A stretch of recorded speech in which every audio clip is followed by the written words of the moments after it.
Now next up, I want to share another really powerful clip coming from Michael Beasley on the 3s and 1s podcast that illustrates the importance of who you hang around with and the people who are in your circle, because these people can either tear you down or rise up with you. If I did it all over again, I would have listened to Pat Riley. Pat Riley told me to get a condo, get 2 bedrooms, one for my mom when she come in town, and everybody else figure it out. I went the polar opposite, and my excuse to him was like, yo, I grew up in an apartment, like I need some space.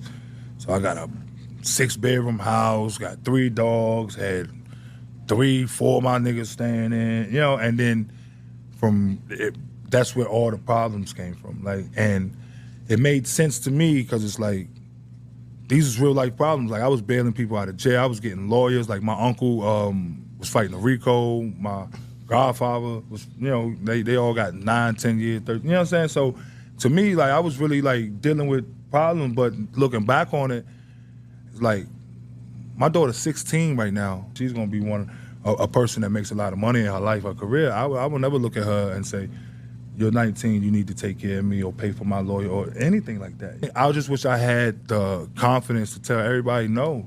Just, let me get to my second contract first. Let me, you understand? And my fuck-ups would have been my fuck-ups. Yeah.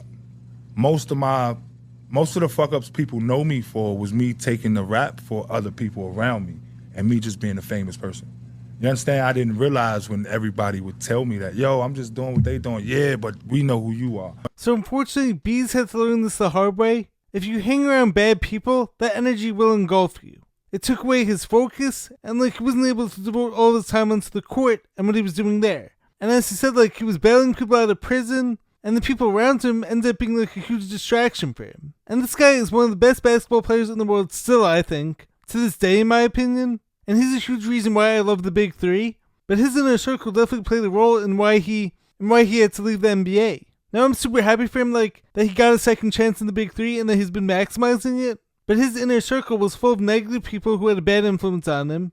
And I can't emphasize it or say it enough times. You were the average of the 5 people you spend the most time around. If you hang out with 5 drug dealers, chances are you're going to become the 6th. If you hang out with a bunch of negative people who are always down and who are always talking about how much life sucks, most likely you're going to become negative too.